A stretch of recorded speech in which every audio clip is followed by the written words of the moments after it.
you can get a rebate on that fuel that you put in your vehicle during that period of time where you overpaid, as I did in Augusta.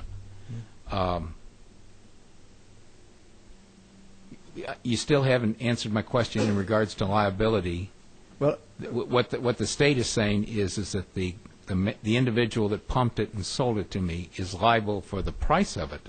okay. Who is liable for any damage that will be done to my vehicle because they did they call this splashing or something?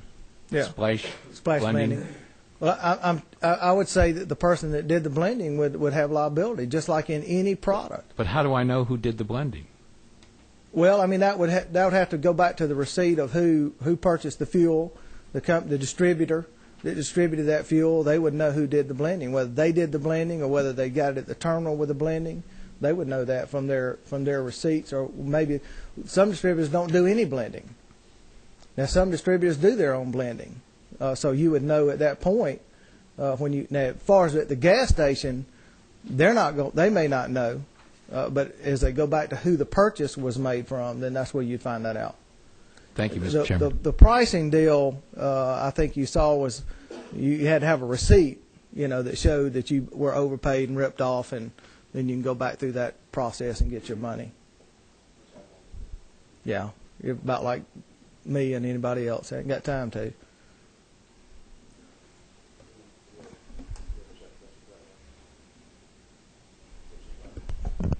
Thank you, Mr. Chairman and Senator. I apologize, I was a little bit late, and you may have addressed this. And I know as a pilot, it's been shown that blended fuels with alcohol actually causes damage to piston single-engine airplanes. Do we know if that is the case with automobiles? I've heard that you actually get less fuel efficiency. Do you know if there are any studies that show that it can actually cause internal damage to gaskets and seals and that type of thing? I would probably leave that up to some of the people here that are in the fuel business, but as engines are tested, GM or Ford or whoever, they may have an engine that's only valid for E10 or something. Their warranty is only valid through an E10, and then you've got an engine that's warranted using E85 in it, or so those warranties are already set by the industry because they're the ones that do the testing to see if they can even hold up to the fuels themselves. Thank you. Okay. I have a question. So the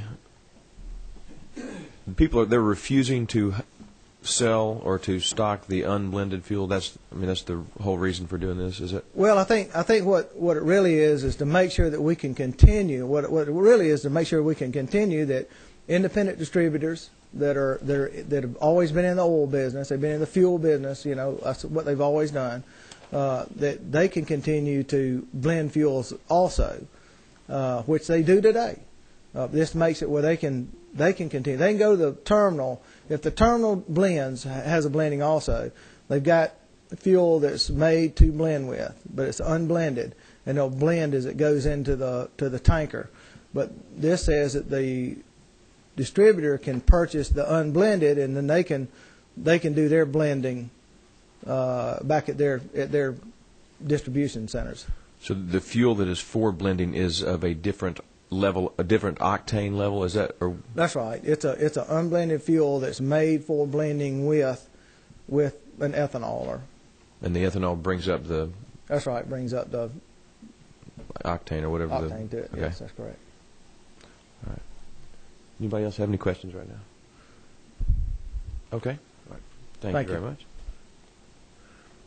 Let's see. Davis Cosi, please.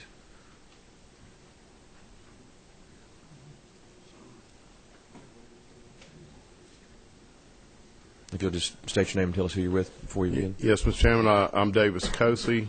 I am a distributor in Perry, Georgia. We're a family business, been in business since 1946. And we have been basically marketers from an area north Milledgeville to south to Sycamore, east to Cochran, and west to Americus, kind of in the heart of the state. We represent and distribute for several major oil companies. About 5 years ago, we got in the renewable fuels business because of requests from particularly the city of Macon to look at their fleet business and their purchases. They were interested in biodiesel. They were interested in ethanol. There was nobody to supply that at that time.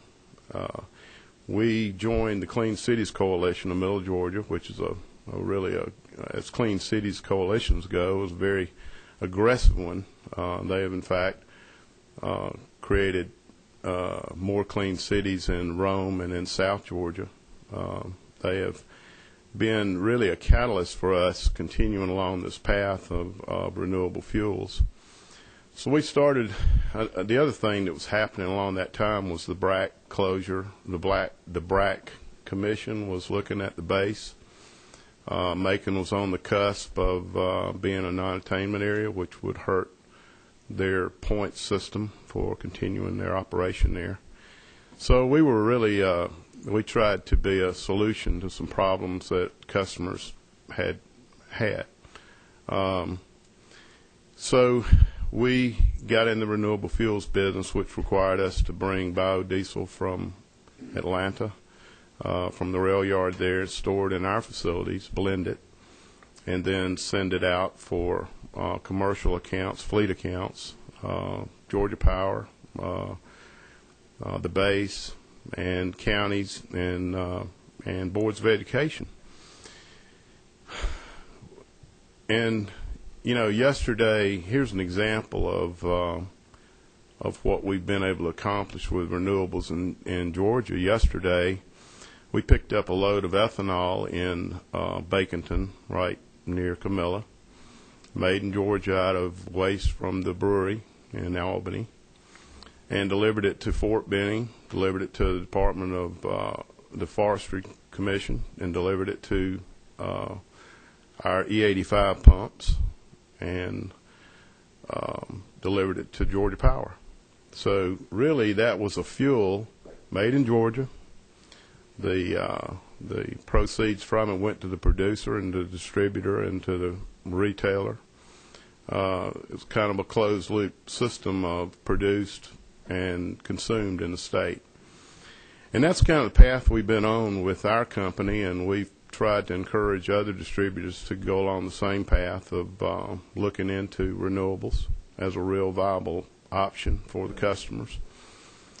And in 2006, I served on the Energy Policy Council. We developed the state energy strategy. And one of the main points in the fuel side was promoting the renewable fuel industry, and particularly promoting the infrastructure of renewables. It's hard to bring along a new product when you've got to really bring all the components of it along at the same time. You've got to bring along production, distribution, and retail. So it's a big challenge, and I was proud to serve on that commission. Following year in October, because we had gotten into not only we had invested in production of both a biodiesel facility and an ethanol facility, as well as we were blending of our fuels for sale to the public. We were awarded a 3-star Pioneer Award by the Department of Agriculture for production, distribution, and retail of renewables under their Plants to Pumps initiative. Then in December, I joined a group that went to Brazil, and it reminded me of the old Mark Twain saying that it ain't the things that you don't know that get you in trouble. It's the things you know for sure that just ain't so. That's the kind of feeling I had in Brazil when we were riding in cars that could use 100% ethanol. In fact, ethanol with water in it, regular, basically moonshine, I guess you could call it. And they could also use the anhydrous alcohol mixed in a 23% blend. or in a cab, they could even use compressed natural gas. So you talk about a flex vehicle, that was one. But, you see the Ford, Chevrolet, Toyota brands use 100% ethanol. Only difference was under the hood was a little reservoir of gasoline that would crank the engine when it got cold. So these things can happen, and they are happening. It's a reality and it's the strategy of the state and the country. There's been a lot of talk about quality, about liability. I've been in this business for 30 years. We're fourth generation now. And I have never had the oil companies write one check for any kind of product problem that we've had over those years. We have gone through the leaded, when unleaded came on as it kind of reminds me of E85. It was kind of a pump over by itself. Not many cars would use it until they ramped up the unleaded cars. But, really, the distributor and retailer are the front line for any kind of problems anybody has with any kind of product. That's the reason we're so careful about quality, because where I live, it's closer to my bulk plant with ethanol and gasoline stored, 2 of our stations, our church, than it is from here to the underground parking lot. I live among my customers, so there's plenty of incentives for me to do things right. There's been some confusion about exactly what we're asking for and what the availability at the terminals is. We blend in our area. They haven't brought in the sub-octane gasoline. We've been blending conventional gasoline, actually making a product with a higher octane with a 10% ethanol blend on the 87 octane gasoline. And when the labeling and the agriculture department, we were trying to find out exactly how we're going to label these things. You've got two different kinds of blends. So the agriculture department was very supportive, came up with 2 types of labels. Basically, one says may contain up to 10% ethanol. That's for conventional gasoline blended with ethanol. And then the other is when you buy a sub-octane, an 84 octane, it's called RBOB or CBOB. It's a blend stock made for blending ethanol. The minimum you can have is 9%, and that's a factor of just the blending to give a little bit of room there for under blending if your calibrations were off. It's also been said, and so if we bought the 84 octane, you would blend it with 10% to make that product a legal product to sell, and we understand and realize that. We're all about quality. I serve on an ASTM committee, vice chairman of a subcommittee on underground storage tanks, and ASTM has been very active in specifying, especially on the biodiesel side. We had to define biodiesel several years ago. We did, and they've been very active in ensuring quality that can be duplicated. That's the whole purpose of a standard. Is something that you can do every day here or wherever, and you have the same product.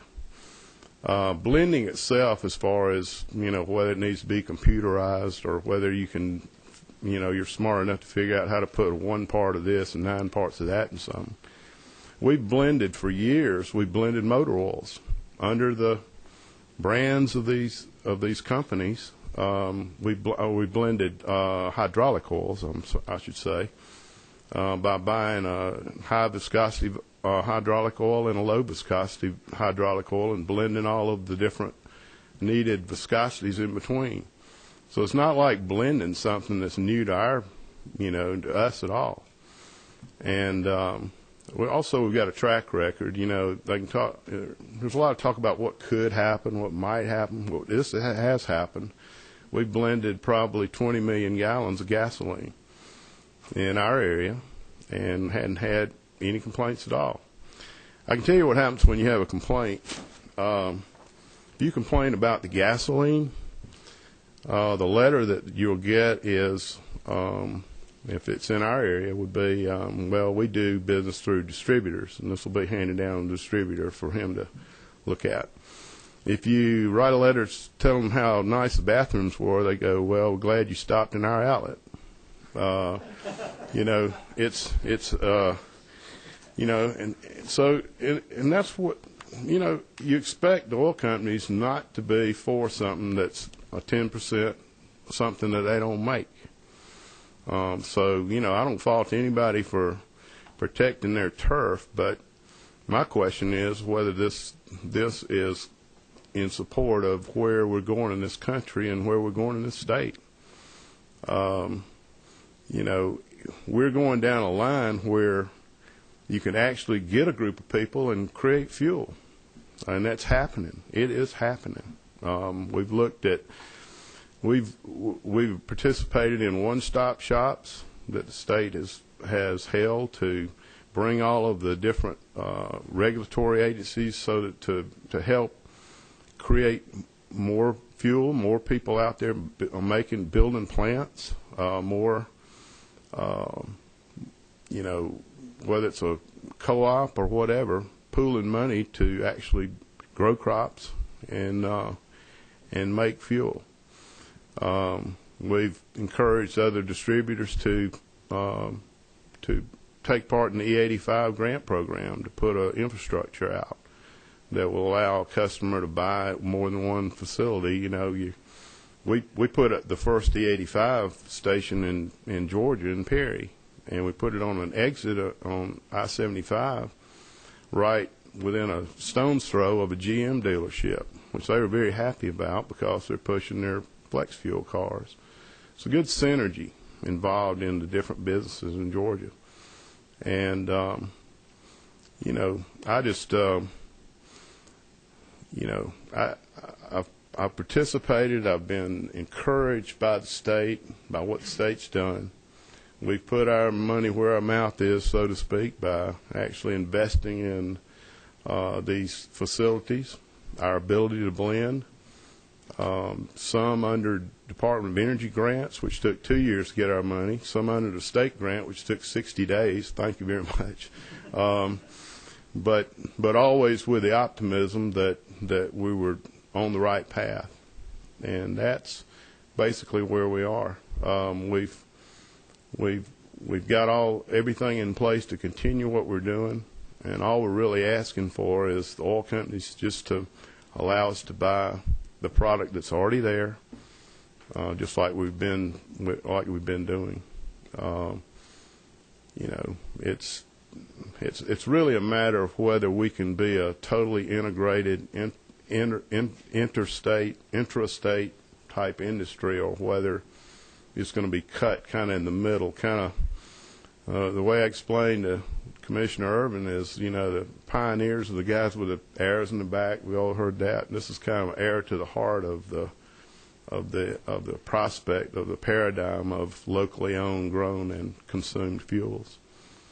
So, I urge your support. All right, thank you. You have a couple of questions, Representative Scott. Thank you, Mr. Chairman. Thank you for being here today, and I'm going to have to. I'm not a fuel distributor. I'm just a purchaser at the pump, and I want to get a couple of things here just clarified for me. You're in this bill for this purpose. You're known as a distributor. Is that correct? That's correct. Yes. Okay, you're a distributor, and under Section 2 of the bill, to me, what it looks like we're really getting at is right here in Section 2 that no supplier shall prevent or inhibit a gasoline distributor in this state from being a blender. Is that essentially where the rub is here?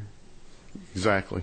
Yes. Can you tell me, and pardon my ignorance on this, but why is it that you are prohibited or inhibited from doing that now? Explain for me that process that keeps you from being able to do that.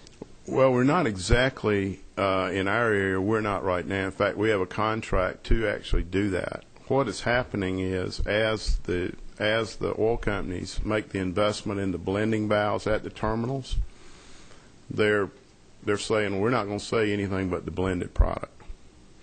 You know, that's the crux of it. And you know, you can talk about free enterprise, but there's no free enterprise anymore. When I came into business 30 years ago, we could probably buy from 35 different suppliers in Macon. There were actually small refineries that sold their product through the pipeline in Macon, and over the last 20 years especially, there's been a consolidation of this industry. There's been a closing of small refineries. There's been the buying up of each other to the point that you've only got a few really big companies controlling the supply of gasoline. And so that if they decide that they don't want to sell the unblended product, then anybody that's exchanging in that terminal has to follow suit. I mean, that's just the way it's been done.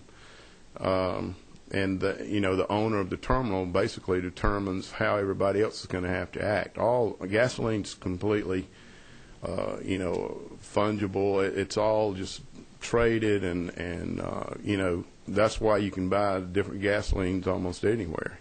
So you're telling me that you have only one choice of supplier? Is that correct? No, we got multiple choices of suppliers. The problem is that if they go down the path they're going with controlling the ethanol by requiring you to buy it pre-blended, then they're really controlling the ethanol industry itself. And so that would be. I mean, are you saying the suppliers that you have, the more than one suppliers, they're all requiring that you or they're only selling you pre-blended products? Not yet, but that's coming. Okay. Not yet, but that's coming. In the Atlanta area, it's that way. And it's in all over the place. You might have seen the same initiatives have been in South Carolina, North Carolina.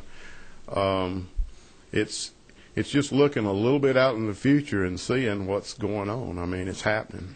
They're saying that, and I've had independent suppliers that said, "Hey, all we got's 10% blended anymore. We're not going to sell you the unblended." Even though they've got it right there in a tank at the terminal. Okay, well, and just for, I guess, again, realistically, if this were to happen, and you were, how many suppliers do you have? I mean, do you have to choose from? I have to choose. Well, we have four. Well, we've got three what you'd call major oil company suppliers that we sell, that we sell through a franchise agreement for. The problem with going to a supplier, let's say that I wanted to change from Chevron to Exxon. You've got minimum volume requirements. You've got to already, have a lot of volume to be able to, have a new contract. And the independents, come and go. They're the first to run out during any kind of shortage, the first to have allocations, the first to raise the price, $1.50 in this last go around. It's unbelievable. In one day, they're not insulated from the cash market and what happens that, they're not insulated at all because they're not integrated. They don't have refineries. So all they are is traders in most cases. And, the security supply, what security there is with the refiners. So your large 3 or 4 refineries are the suppliers that you feel that you have to deal with? You got to deal with them either way. Okay. You got to either deal with them directly or you got to deal with them through your agreements, a third party, right? And your issue is that they're going to down the road they're going to only sell you one type of product, which is not going to allow you to enhance it. You're not going to be able to add to it or essentially to blend it yourself, and that's your fear. The fear is that we won't be able to make our own deals with ethanol plants or use the ones we've invested in to blend gasoline. Yes, blend into the gasoline. Thank you, Mr. Chairman. All right, thank you. Chairman Amerson has a question for you. Yes, sir. Is the fuel coming in through the pipeline to the terminal that's unblended Yes, sir. in all cases? And so therefore the blending takes place at the terminal. I'm sorry, that's what you're opposing, is the blending taking place at the terminal. Is that correct? Well, I'm just opposing the blending taking place with no choice. I want the flexibility of being able to buy it unblended. There will be plenty of people who will never want to make the investment in the blending capability themselves. But all I'm asking for is to do what they've been doing for all the life of our business, to sell us gasoline. That's in a nutshell. We're just asking to be able to buy the single product and not force the blending on us. Thank you, Mr. Chairman. Thank you. Thank you very much. Thank you.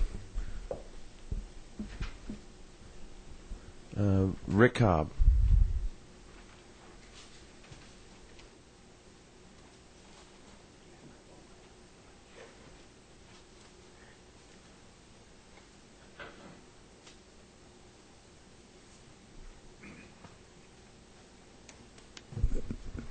Thank you, Chairman May, members of the committee. I appreciate the opportunity to talk to you today about Senate Bill 30. I've handed out some information to the committee. I'm not going to go through all that, but it includes a point paper about our concerns, the testimony that we made in the Senate Agriculture Committee, and an article from the Kansas City Star that talks about the widespread problems with overblending. Two of our neighbors have had significant problems with overblending, Florida and South Carolina. Georgia has not, because we don't have a lot of splash blending going on in Georgia, and that's not a bad thing. And then there's a letter there from Magellan. Magellan is one of the members of the Georgia Petroleum Council. They're not a refiner, but they do store and sell product for some of the majors. The Georgia Petroleum Council is the Georgia division of the American Petroleum Institute. We represent the major refiners. We do have some concerns with Senate Bill 30. Senate Bill 30 would require refiners to sell unblended gasoline that is suitable for blending to distributors on demand. Now, I don't know whether you think of it in these terms, but it seems unusual that the government would compel that a customer can dictate what product a manufacturer must sell. That's what this bill does. This says that the customer decides what you will sell him and what you won't. And it's blessed by the force of law. Senate Bill 30 represents unwarranted intrusion in the free markets. It substantially impairs contractual relationships without any evidence of serving a legitimate purpose. When Mr. Cozy, Davis Cozy, spoke to you, one of the things that he mentioned when you asked him about his work, he says, well, no, he says, we have a contract that does so-and-so. Well, this bill puts the force of government, where a contract was and says you will do this. We won't have the option of contracting with Mr. Cozy to do certain things. Now let me say one thing about Mr. Cozy, one of the finest Georgians I've ever known. The people that I work for tell me, based on what it would take, if this bill was passed, what it would take to enact this legislation in a responsible manner to the benefit of the consumer, there's probably 8 distributors in the state of Georgia that could successfully do that. And Mr. Cozy is certainly one of them. There's not a finer marketer anywhere in Georgia than Davis Cozy. But this is a bill that's designed to help about 8 people. We have hundreds of distributors across the state of Georgia, and all the distributors would not be in a position to benefit from this bill and do it in a responsible way that ensures that we don't have consumer problems. There is no general problem in the marketplace or extraordinary circumstances that calls for the need for Senate Bill 30. Now, I don't think I can quote Mark Twain, but somebody said, if it ain't broke, don't fix it. Well, the market distribution system is not broken. There's nothing wrong with the gasoline distribution system in Georgia. We have marketing agreements in place with our customers. Some of these marketing agreements, based on certain special conditions, allow that customer to do blending, and some don't. But this is a choice that's made between the supplier and the distributor. We don't think the government should get in the way of the contracts. And if there are customers who are in a position to do a certain thing, then that can be addressed in the marketing agreement. The legislation I've already talked about works to the advantage of a favored group, and if it was enacted, the best you could hope for would be that the general public would see no change. So what's the worst you could hope for? Well, supply disruptions, vehicle performance issues, fuel quality enforcement barriers, lack of uniformity in product quality. All of these things affect how the mass of Georgians get their product. We need products to be as fungible as possible, as uniform as possible.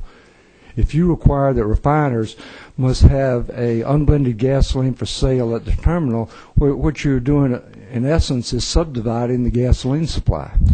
How would you have supply disruptions if this passed? This is one thing you just said. How would this cause supply disruptions? How would it cause supply disruptions?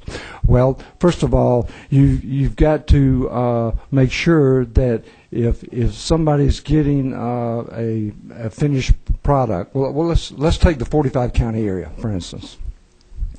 Right now, we have to bring in a special fuel. Well, I'll tell you what. I'm gonna wait on that, and I've got one of my company people. I'm speaking for an industry. He can speak from a company perspective and be more precise about it. And if he doesn't answer your question precisely, then I'll come back. But I just don't want to talk about that particular issue from an industry point of view on the details. Okay. Chairman Amerson has a question for you. Sure. You might, brother, I talk to the company man. I don't know. The only terminal I'm familiar with in the general area is the one over in Athens. And I've watched trucks come in, 10, 12 trucks, one right behind the other, and they have different symbols. I mean, from Shell, BP, whatever, and they all come into that same terminal. Now, how do you get the different blends? Do you blend them right there at the terminal, or what? Well, if there's two different things. One is basically coming through the pipeline, we have what's called a fungible product. That varies by octane, okay? And it will go to the rack. If it goes to the Shell or Texaco or Exxon or whoever, BP, they put an additive. When the gasoline is loaded in the truck at the rack, they put in an additive, and that additive will define it as BP, Exxon, Shell, or so forth. And that additive is such that if the Department of Agriculture were to go out and test the gasoline, they could tell you whose company's gasoline it was. It's the additive at the time that the truck is filled at the rack that defines which company it has. Now, does that also include a blend? Well, is the ethanol added at that same time the additive is? Our companies have invested millions of dollars so that they can blend ethanol at the rack also. It's done by computers to make sure that the blend is accurate. A 9 to 10% blend is what the Department of Agriculture requires, and that's what we want to get. Well, my last question then is why couldn't a truck or whatever just pull right up under there and you don't mash that particular button and it's unblended material that goes into the truck or into the tanker? Well, several you have all those other options, whether it's BP, Shell, or whoever, just turn it off. Well, first of all, there's nothing about an additive that could make a gasoline illegal. Let's take the 45 county area, for instance. Okay, we bring in what we call a sub-octane gasoline, so that when it is blended, it meets specifications of the Department of Agriculture and any state and federal laws. All right, if this law passes and says that you must sell a unblended product, well, what do we have there? We have a sub-octane gasoline, because that's what's required, and when it's mixed with the Georgia special fuel, it meets requirements. We have a product there that's out of spec. It's sub-octane. It's 84 octane. The Department of Agriculture will not allow you to sell 84 octane from the terminal. This law would require that we sell it and hope that they blend it. But our companies, can't sell a product the Department of Agriculture says cannot be sold from the terminal. So how does Mr. Causey handle that? Well, he doesn't live in the 45 county area, first of all, but I'll be happy to let him respond. We buy conventional gasoline right now, but to speak with the Agriculture Department has indicated to us that if it's a rule change, they'll accommodate it as far as the. So at the moment you buy 87 octane. I buy 87 octane and have blended it with 10% ethanol, which really makes it 89 octane, but we sell it as 87. Thank you both, because now I understand what's going on a little bit better. I would just suggest that we spent 1.5 years working with the Department of Agriculture to change their rules so that we could even sell ethanol blended fuel in Georgia. Now, if we're hearing today the Department of Agriculture is willing to change their rules so we can sell a sub-octane product, I would suggest that rule be changed before we entertain legislation. To pass legislation based on some prospective rule change that may or may not happen, I don't think is the best basis to change the law. Rick, how many terminals are in Georgia? I don't really know. There's a lot. The terminals at Powder Springs and Doraville serve most of North Atlanta. We have terminals in Athens, Rome, Bainbridge. We have them all over, and some terminals handle multiple companies. In Georgia, you get down to Thomasville, Bainbridge area. Some of those areas are supplied through the coast. They receive product into St. Mark's, Florida, and come up. But I'm not exactly sure how many terminals we have. I've got one final question for you. You said 8 companies stand to benefit if we pass this law. How many companies stand to benefit if we don't pass this law? How many companies stand to benefit if we don't pass this law or pass this bill? I don't know. I don't know the answer to that. But I mean, what you want is a distribution system that serves the highest number of people. But I think the Georgia consumer is being well served with the way the system is now. And what we're doing is making sure that the blended product that we have, meets the specifications. And when I say 8, certainly many more than 8. There are many jobbers that can do it. But if you're going to do it and not bring about those worst case scenarios that we talked about, they need to be people in the class with Davis Cozy and Bill Jones and a few others. Okay. But I will mention one other thing, and the reason that we're interested in selling blended fuel. The renewable fuel standard is part of the energy information and the Energy Independence Security Act. The federal government requires that we sell so much blended fuel. It's 10.21% of all the gasoline that your company produces, 10.21. That's more than the 10% blends that we have at retail, which means we got to be selling some E85 somewhere. But they put on the refiner the burden of selling this fuel, and we have to sell 11.2 billion gallons this year. When this bill went through the Congress, the distributors, the jobbers, lobbied to get excluded as an obligated party under the bill. They said, we don't want to be obligated to have to meet this mandate, and they were exempted.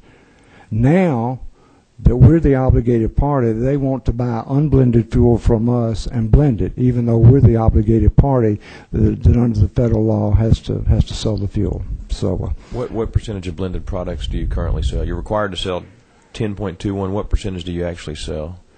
I'll let one of our company people talk about that. As an industry, I don't know, but he could talk specifically about his company situation. Thank you. Good.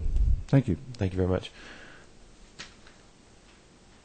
Daniel Munter?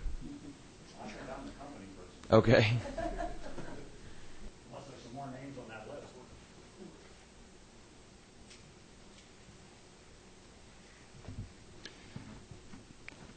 Mr. Chairman, members of the committee, good afternoon. My name is Dan Munter. I'm manager of state government affairs for Marathon Petroleum Company, and I'm based here in Atlanta. And I'd like to quickly acknowledge the presence of two of my cohorts, Terrence Reed, who is our wholesale marketing manager for Georgia and portions of Alabama, and Todd Bunch, who is the administrative manager for Marathon's Southern Marketing Office. All of our Southern marketing activities are managed out of our Southern office, which is in Duluth. So, and they let one lowly government affairs guy hang his hat there, too. Marathon is the nation's fifth largest refiner. We are a significant supplier of petroleum products to the state of Georgia. We supply approximately 260 Marathon brand stations in the state of Georgia, all of which are supplied through jobbers, petroleum distributors, who have elected to sign contract with us and operate under our trademark. But even more significant is our supply to the unbranded class of trade. And that's perhaps the first distinction I need to make to maybe give some context to some of the remarks we've heard so far. It is correct that gasoline, base gasoline, is essentially a commodity. It's fungible. It's put in a common carrier pipeline frequently and distributed terminals. Okay? When we sell gasoline, we Marathon, we're either selling it to a branded customer, this is someone who has signed a trademark license agreement with us, in which case it will get the Marathon proprietary additive package added at the terminal, and it would be marketed under at a station bearing the Marathon brand. Not a company-owned store in this state, but a Marathon brand. We also, and in fact the majority of the gasoline we sell in Georgia through our 4 terminals, 2 here in Atlanta, Powder Springs and Doraville, plus Macon and Columbus, the majority of the gasoline we sell is to unbranded, or what we call wholesale customers, but they are unbranded. They are buying a generic gasoline. Our relationship with them ends when they load their trucks at our terminal and then go sell it to someone else or take it to their own station where they market it under their private brand, not associated with a major refiner. And we and several other companies sell to some of the major names that you would quickly recognize here in Metro Atlanta and throughout the state. And as you would suspect, much of those sales are extremely price sensitive. One of the major concerns we have with this bill, and I think Representative Scott was right in identifying there's really just 2 sections of where the rubber meets the road, is in Section 3 that says this article shall apply to all marketing agreements defined in paragraph that are granted, renewed, or amended to extend the lease period on or after July 1, 2009. And as part of that, Section 2 applies, which said no supplier shall prevent or inhibit a gasoline distributor in this state from being a blender or for qualifying for the federal or state excise tax credits. That is in direct conflict for our trademark license agreement. So I'm talking here specifically about the branded customer, the customer who operates under the Marathon brand. His trademark license agreement that he or she signs specifically states, while this agreement remains in effect, buyer, that's our customer, agrees to, and I'm jumping down, refrain from the dilution, adulteration, mixture, or blending of products with any other product or substance, whether supplied by MPC, that's Marathon Petroleum Company, or another party, and otherwise to refrain from the commingling of products with other petroleum products. It goes on to say that parties agree that the intentional adulteration of products constitutes grounds for termination or non-renewal of this agreement under PMPA. PMPA is the Petroleum Marketing Practices Act. It is the granddaddy of federal legislation governing the relationship between refiners and distributors and dealers who operate under their brand. So one of our major concerns is that this law would say, as a matter of public policy, Marathon, and I presume every other branded retailer, can no longer prevent or prohibit the adulteration of our product. That, to us, is pretty heavy lumber. That is a major concern. It seems to be in direct conflict with federal trademark law. Now, I want to make clear that if we sell... If they violate or break your contract, I mean, don't you have recourse at that point if they have violated your contract? Except for the fact, if Senate Bill 30 is enacted, it shall apply to all marketing agreements. So it is basically any agreement that is signed, extended, renewed, extended, modified, or created after July 1, 2009, it would essentially say we cannot have that prohibition in our trademark license agreement because it would inhibit a distributor in this state from being able to blend a commodity, alcohol. That to us is a major concern. Okay? Now, if we are selling to a customer as an unbranded account, that customer has the right to do anything they wish with that product after they leave our facility. There is no prohibition from them blending alcohol or whatever. Okay? If they are a Marathon brand customer, we have made the investment at all 4 of our terminals here in Georgia. In fact, at this point in time, we have the investment to do computer-controlled rack blending at all 60 of our terminals throughout the United States. We could sell 100% E10, that's a blend 10% ethanol, 90% gasoline, through all of our terminals that we have, and we operate basically east of the Mississippi, not in the Northeast. If you are a Marathon brand customer, depending on where you're located, we will offer you the option of either buying ethanol blended Marathon gasoline or unblended gasoline. Your choice. What you cannot do, but would be permitted to do, were Senate Bill 30 to pass, is take unblended Marathon gasoline, blend it with ethanol, and then market it under the Marathon brand. Now, Mr. Cozy is... Well, let me clear up another point that was made. In Atlanta, or in Georgia, there are essentially 2 broad groups of gasoline. One is the special, what we call Georgia gasoline. Some call it the Atlanta gasoline, which is required in the 45 counties. I agree with Mr. Cozy. For gasoline distributed for the 45 counties, I think basically since the beginning of last summer, all of that gasoline must be blended with ethanol. Not because the rule says it must be blended, but because it was already a special gasoline, and because there's this push nationally by the, as Rick mentioned, the Renewable Fuel Standard, to push more ethanol into the system. You know, the industry basically went to an all-ethanol blend. So if you are buying gasoline today for the 45 county area, it will be an ethanol blend, and it will be blended at the terminal. because basically all the terminals that, to my knowledge, if someone has other knowledge, I will stand corrected, but all the terminals that supply the special Georgia gasoline today have installed computer-controlled blending, and they do get the special sub-octane gasoline that is only suitable for sale after the ethanol is added. If you're in the balance of the state, so if, in the case of our case, Macon and Columbus for our terminals, we have conventional gasoline. It is a finished gasoline and can be sold exactly as is and go to retail. 87 octane minimum and so on.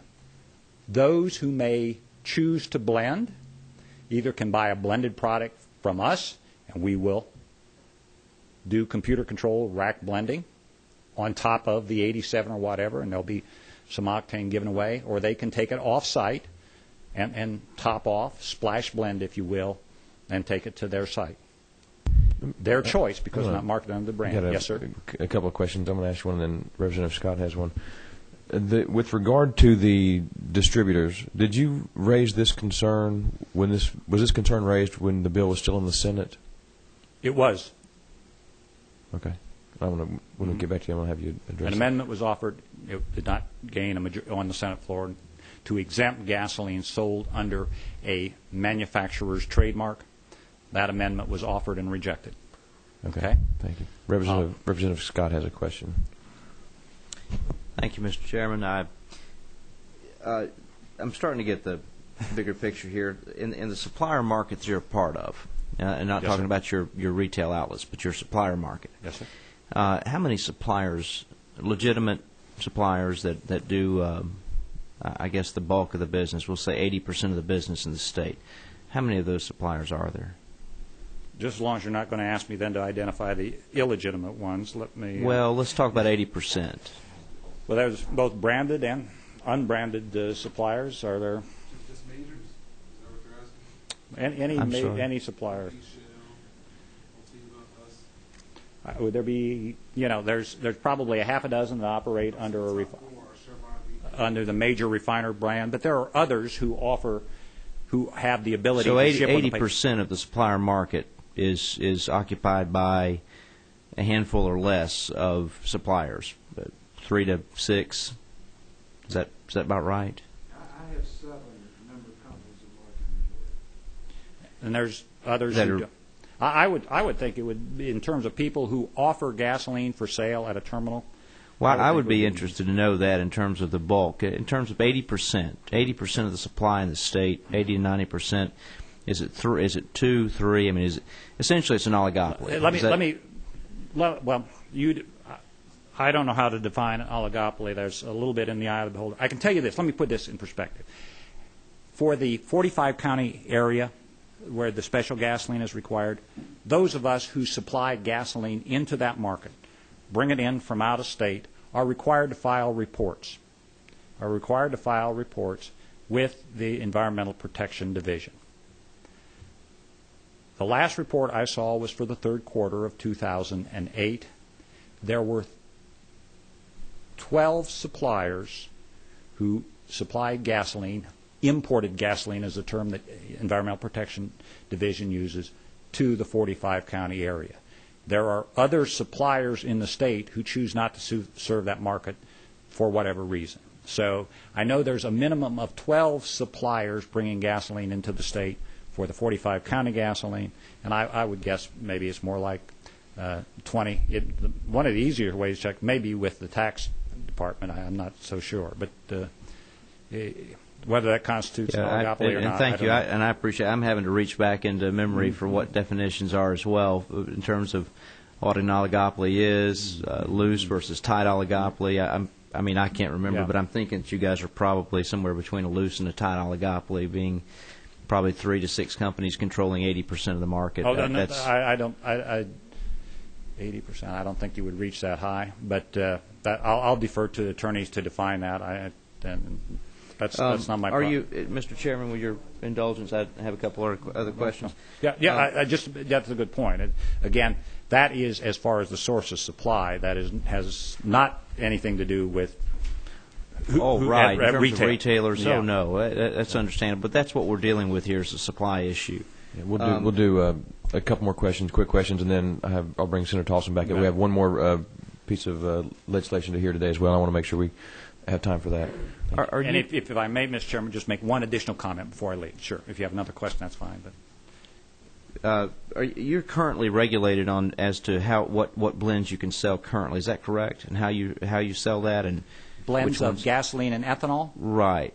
Well, under EPA regulations, the maximum blend of ethanol that we can put in gasoline is 10 volume percent denatured ethanol. Okay. There are higher percentage blends like E85, but for consumption in a traditional vehicle, the highest percentage that we can blend is E10. And by the way, you may have read something. The ethanol industry is pushing U.S. EPA to up that percentage to like 15% or something because of the surplus of ethanol that exists. So you're currently, I mean, that's what I'm getting at. You're currently regulated in a lot of ways already because of the, I guess, the tight nature of the distribution system. And so that regulation is by EPA, and that is totally air quality related. It's been in place forever. There is concern that if it goes above that, it would either damage the engine or damage the emission control system. So it has nothing to do with concern with oligopoly. It's got everything to do with air quality. Mr. Chairman, just last question. Would you have the right, if this bill passed, would you have the right not to sell to someone if you didn't want to, or not to contract with them, a particular distributor if you did not want to? That is, oh yes. Okay. Yeah, but if we signed with them, then by my read of the bill, we could not prevent them from blending the product. So you could choose not to do business with folks who are going to do the blending, and that would still be well, now you raise an interesting question. Can I, once I sign the agreement, am I committed? Can they say, well, I don't plan to, but once we sign the agreement? I mean, I think that this, by my read, this says that we cannot prevent someone from blending, and we don't care to if they're unbranded. But if they operate under our brand, they do. There are certainly, my closing comment is this, there are significant changes occurring in the gasoline distribution system today. Not because we have some desire to control the market, but because of the overriding influence of this renewable fuel standard.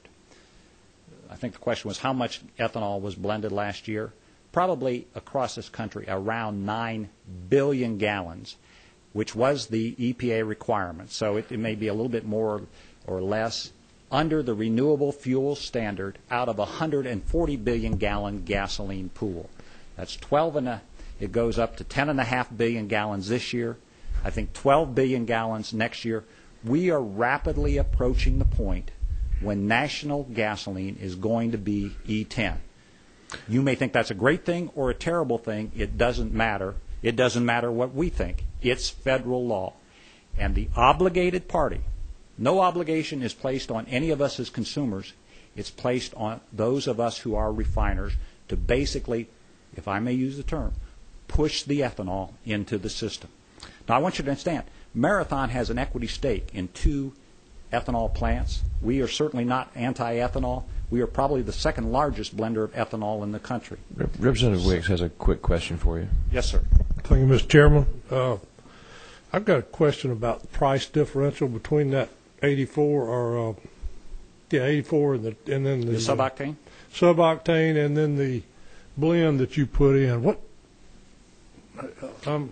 Without trying to get into how much everybody makes off a gallon of gas, what is this ethanol? I mean, very expensive.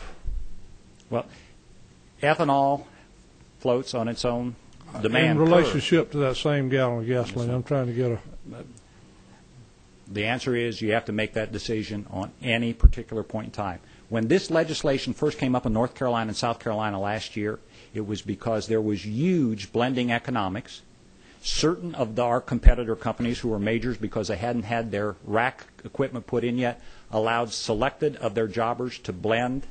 And then once the equipment was in place, said, hey, we're exercising our option to tell you that you will now buy blended gasoline from us, and all hell broke loose. And that's what led to this legislation. Today, the blending economics are fairly marginal. Probably cheaper, you'd say, the ethanol gallon? Today, it's just about indifferent. You're actually we're subsidizing a little bit the ethanol blends we're making, so we can keep meeting our requirements. One more real quick. It's a little bit more expensive. Representative Wicks raises a great question, and I hate to stop it right here, but I'm going to cut it off right here. I'm going to let Senator Tolson come back and give a brief closing remark now, because I want to hear Senator I just hope Pearson. he doesn't call me shallow again. We'll have we'll have another hearing upon availability of the room, but that is a great question, and it needs to. I'd like to know the answer to that myself. God, just call him not deep. No, they're all great people, and everybody's here to try to do the best for whatever entity they're representing. And I think basically you've heard a lot of talk about now that we're putting equipment in. And it hadn't have been for the independents in the state of Georgia, we'd just be starting to get into ethanol in this state. But for independent business people that have gone out and invested in equipment and all across this state, they're the reasons where we are today. I'm not aware of any big oil pumps in the state of Georgia that they invested in E85 pumps. They sure didn't come rushing to the grant program to get them. And by saying that, and I understand them not wanting E85. I mean, I can understand that. It's a business. They're in the business of selling petroleum-based product, and I understand that. But the country's going down a road of trying to become energy independent to save itself from a lot of foreign interests around this world that really don't care about us. And by the independent businesses that have gone out and invested, they're the ones that built the ethanol plants. I don't know if Marathon purchases any ethanol production in this state. I don't know whether they do or don't, but I don't believe they do. But I could be wrong about that. But it's the independent people in this country that built the ethanol plants to manufacture ethanol to help this country move forward on an energy independent path. It's about blending credits. It's all about money at the end of the day, which that's okay, but that's the name of the game, whether you're independent or whether you're a big oil company or whatever. They all have quality issues. Everybody has quality issues in a business. It doesn't matter whether you're making donuts or you're selling fuel. You may have a quality issue from time to time. Marathon or BP or Exxon or whoever, they all have had quality issues at some point in time. So any business can have a quality control issue from here and there. There are computer glitches. So don't tell me that the terminal is pumping out blending by computers and it's always going to run smooth. There are always going to be possibilities of issues there. The independents have gone out and driven this business. And, yes, the federal government is driving the going to E10 across this nation and probably driving to E15. The increase in the amount of gallons per year of ethanol that has to be blended in this country. They're going to continue to drive that, and I know that that's I can understand that being an issue to the bigger oil companies because it's displacing some of their business, and I do understand that, but that does not mean that we should continue to clamp down. It was okay to let people invest in equipment and do blending and all that across this country and across the state of Georgia until now the volumes are getting up high. The volumes are getting up high, so we want to make sure that we squeeze out the other people that are also producing this because the big oil companies are going to have to increase their production percentages of blended fuels. So I understand that, but it's not a good reason.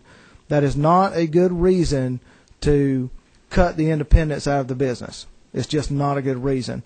Millions and millions and millions of gallons of ethanol have been sold in this state by independents blending that fuel. And we've not had a problem. It's the reason we've gotten to where we are today. You talk about, you brought up a good point on the agreements between the retailer and the or distributors and the big companies and under the brand names and all that. And they do have that opportunity whether to do business with that person or not. And yes, they sign agreements. They sign agreements, but probably within every 2 or 3 years they're signing new agreements. They don't have indefinite agreements. Those aren't. You don't sign an agreement and you're in business with them forever. probably every 2 to 3 years you're having to sign a new agreement. So that always gives them the opportunity whether to do business with that person or not.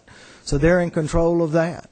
And basically, at the end of the day, and I know we're running long and we're going to have another hearing, and so I'm going to cut it off right there. But I'll say this basically is about keeping competition in the marketplace and allowing independents to also do business in this state and not being cut out of the equation. Mr. Chairman, I appreciate y'all taking this much time today, and I look forward to coming back. Absolutely, thank you. Because I have some questions too when we come back with regard to the pass through of the tax credits that are available, and and I understand the concern and appreciate the concern as far as that branded product. I mean that to me seems like a legitimate concern. So there's some things that I think we need to look at, but I appreciate the intent of the legislation as well. Thank you.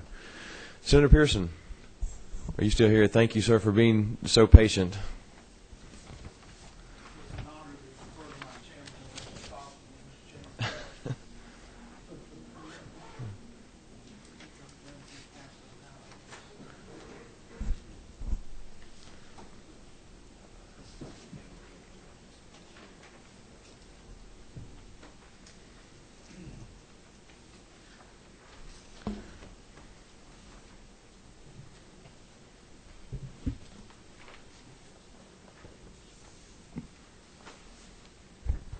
Thank you, Mr. Chairman, members of the committee. I have with me, and you're welcome to look at them, some publications from the Georgia Geologic Survey. The first one here is titled Oil Seeps in Georgia.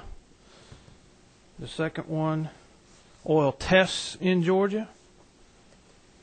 I bet you Roger Lane didn't even know these existed. Petroleum Exploration Wells in Georgia.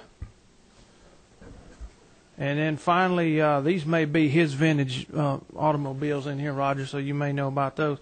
A more concise, an actual description of exploratory wells in Georgia, the depths of them, the counties, the results, and so forth. So it's interesting reading, especially if you're having trouble sleeping. But the whole point of this is, as we heard talked about Marathon's oil or Shell's oil or whoever, the fact of the matter is that there is Georgia oil. We know it's here. It's been documented. It's not in large quantities as we know yet, but it does exist in significant amounts that the General Assembly and the state of Georgia had made a determination back in 1958 to authorize the Commissioner Department of Natural Resources to make a payment or reward, if you would, of $250,000 for the first commercially producing oil well in Georgia. So what we've done is we've looked at this and we said, well, certainly that is a good incentive, but let's look and see what it would be today if we indexed it for inflation. And we've determined with the help of the folks in Center Research that you'd be looking right around $2 million today would be the reward. So what we're proposing in our resolution here, the necessity of the resolution is this. We've had a new Constitution subsequent to 1958. And so because this is outlined in this handout I gave you, the gratuities clause prohibits us from granting a direct reward without amending the Constitution. We have to allow the voters to determine whether they want to continue this effort. And we have added to it the concept that we would include natural gas, of which we know we have in certain quantities in northwest Georgia, as well as segregate it into onshore and offshore. We know that there's oil and gas resources off of the Georgia coast and Atlantic basin. And additionally, as the chairman said earlier, along the lines of the renewables, we would propose that we would include a reward for a renewable, non-fossil fuel type of energy, as well as a conservation method or means that's not been prior established. So all that's to say that this is a step to say that we're really serious about energy in the state of Georgia. The underlying legislation, certainly we would have to come back and draft. It would be our intent that if it did pass the General Assembly this year, that we would then in the interim, with help of your committee, certainly our friends in the House, come up with the actual bill and introduce it next year so that the voters determined in 2010 that it is something that we wanted to continue to pursue, but at an inflation-adjusted level with these additional components and options out there, that we would be ready to go. Certainly we know that we've had success in Georgia with the Soneva project that we understand from the department that they have $1 billion backlog to build these flexible solar panels that you can put on basically any roof or flat surface, your house, a warehouse, manufacturing facility, and that was a more or less public-private partnership with the Georgia Tech Research Institute. So it would be our desire that if this reward was in fact made available, that it would spur an interest in those type of collaborative and collective efforts in the areas of conservation, of new methods and of renewables, as well as seeing if there is this opportunity for oil and gas production on a commercial size basis in the state of Georgia. So, Mr. Chairman, I'd be glad to answer a question or two if I can, and appreciate the opportunity to present our proposal to you. Thank you very much. My Vice Chair here has a question for you. Thank you, Senator Pearson. You said in your verbal comments that it was for new, I'm looking at lines 34 through 39, sort of, maybe another line or two in there. But you mentioned in your remarks it was for new forms of alternative energy. And it sort of reads there like people that are investing in stuff that we're already doing might be available for these funds, if I'm reading that right. You're talking on page 234? Yep. Let's see. General Assembly may also provide by general law for payment award a person who develops in this state a method system that you acted, and when you were talking, you said for new forms that we may not be using yet. Right. So do we need to add, or does that read that way to everybody else but me? It would be something that when we drew up the underlying bill, we would have to put the criteria in there of what would qualify. But the intent is for it to be new. The intent is new or something that is substantially different than what we're doing today. Okay.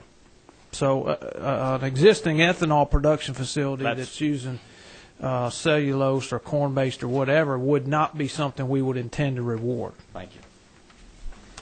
Thank you. Representative Scott. Thank you, Mr. Chairman. Thank you, Chairman Pearson. I guess I'm just curious why it is that the free market would not provide for the proper incentive if there was a necessity for this supply of new fuel sources in Georgia. And obviously, I know that we have an energy crunch and always will. But could you maybe explain to me why it is that the government would need to get into this and start actually paying payments for the purpose of priming the pump? I mean, is that essentially what we're doing here? Well, certainly that's a great question. And my response to that is that we're already in that business. Today, if someone had a producing well that met the criteria of that code section that was established in 1958, then the commissioner could, in fact, pay that reward. Now, I think it's fair to ask, is $250,000 an adequate amount to incent someone to go out and make the kind of investment to get a 100 barrel a day, which is a pretty substantial commercial well. It's not an insignificant well.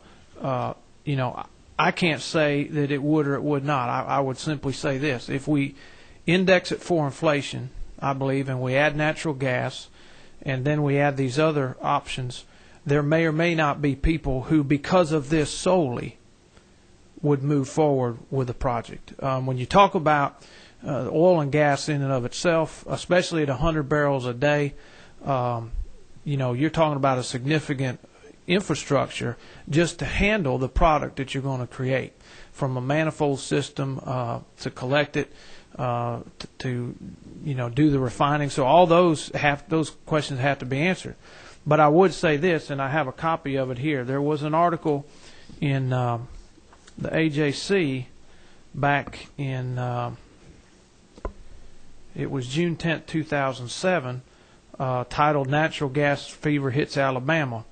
Well, this particular belt that's called the Gadsden Belt, that's in some sedimentary rocks that stretches from Gadsden, Alabama, actually comes up into Floyd County, and then Catoosa, is it Catoosa or Chattooga? Chattooga County. Chattooga's the lower one, and they believe goes and extends up into Whitfield County. That there are, in fact, people who are purchasing mineral rights as well as the properties fee simple. There are producing wells in the Gadsden area right now. That effort's been underway for 7 or 8 years. Centerville, Tennessee, has had a mini oil and gas boom just really in the last 10 years.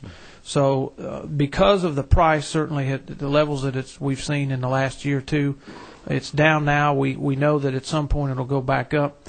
And the exploration methods, as well as the ability with directional drilling and refracturing and things like that did not exist 15 or 20 years ago, there is an industry capability which was not prior present, to go in smaller amounts or in less defined fields and at certain prices to profitably extract this natural resource. So all we're trying to do here is to make a statement about Georgia's part in energy independence. And we may never get to the point where oil and gas is a significant part of our state's energy infrastructure. But again, the state already made this statement 50 years ago. We're simply saying if it was important then, it's certainly important now. Let's bring it up to date. Let's add some other components there, and maybe throw a bone out there and see if anybody's attracted or bites at it. Thank you. Thank you. Representative Wicks. Senator, I just want to, first of all, I got an issue with, I have a problem with not being enabling legislation and traveling with this. Can you help me understand why there would not be, and help us understand some of the details, because I was going to ask you about some of the issues I see. Well, again, as I said, the bill would have to start in the House. So we wanted to get this bill started in the Senate, get the process going, and if it would pass the House this year, then we would come back in the summer and help the House facilitate the underlying bill. So that was our thought process behind it. Maybe it was flawed, I don't know. If you got a bill in your pocket now, we'll be glad to look at it. I may follow up, Mr. Chairman. We're looking at 3 different incentives. You got oil well offshore in the Atlantic, first commercial national gas well on land in this state, and the first person firm that brings in the first commercial natural gas offshore in the Atlantic. So it looks like 3 different. It actually would be 4, sir. It would be oil and gas onshore and offshore. That's 2, and then a non-fossil fuel renewable resource. That would be number 3, and then the third one would be a conservation or energy savings method. That would be number 4. Well, I don't see any of those that terminology that you. All right, let me look through the bill here. I would think if this thing's going to move, I'd like to see it have enabling legislation. So since it won't go on the ballot till 10 anyhow, that'd be my thoughts on it. But I just want to. One more on the back. We may be splitting this up between persons or firms which cause to be drilled wells and contractors that furnish the equipment among such workers and employees actually engaged in the job, and the mineral gas property owners where they're drilled and on. That is current law. Is it? That is current law. Yes, sir. Under that code section 12-4-20. So that would be, obviously, the dollar amounts in there would have to be indexed for inflation, and we may want to change those provisions as far as the way that this was split up. Obviously, whoever was involved with this at some point had some relatives that were involved in different parts of this industry, so they wanted to make sure they covered all the bases. But that would be something, sir, we would have to address in the House bill. All right. I don't see anybody else with any questions right now. Have you contacted or are you working with anybody on perhaps the enabling legislation? Have you spoken with anyone about that yet? I have not yet, but Mr. Chairman, if you would like to help in that or recommend someone, I would. We're just trying to move our bills right now. And, yeah. Well, I appreciate the intent in helping to create an incentive for people to reduce our dependence on foreign oil and foreign energy. So I do appreciate it, and I think that's everything. So I do appreciate it, and we'll schedule another hearing. Brian's working on getting us a room now, and I promise we'll do yours first next time. Okay, thank you. Thank you. Appreciate it. We're adjourned.